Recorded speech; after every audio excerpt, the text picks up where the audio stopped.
Hopefully on your gifts list, if you have done my first video where you talk about challenges and gifts, and you've created a list with your kiddo or with your parenting partner about gifts that you want to bestow on your kiddos before they leave your home.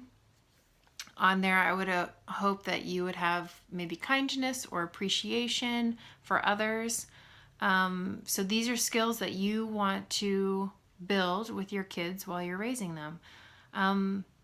Expecting a please and a thank you for work that you do is completely appropriate.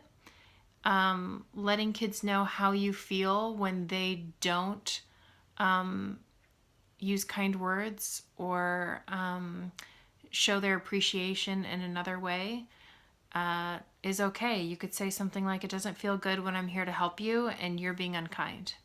And you say that in just this tone of voice, a matter of fact, this doesn't feel good. It's not okay.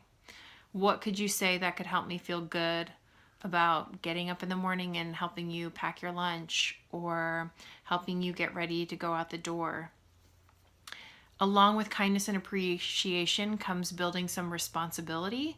So if you feel as if your kids are old enough to make their own snacks and lunch and get prepared to go to activities, some kids might need some extra skill building in this way where they might need a checklist.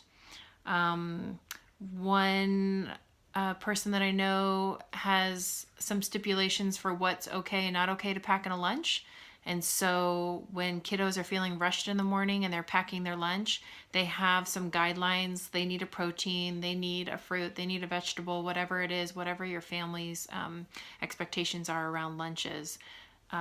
Letting them know, helping create a list together is some preparation that in the beginning is a little bit more effort, but in the end is much less effort over time because you're helping them become responsible for their own selves. For their own activities, for their own meals. These are all things that kids at a very young age can contribute to and collaborate with you on.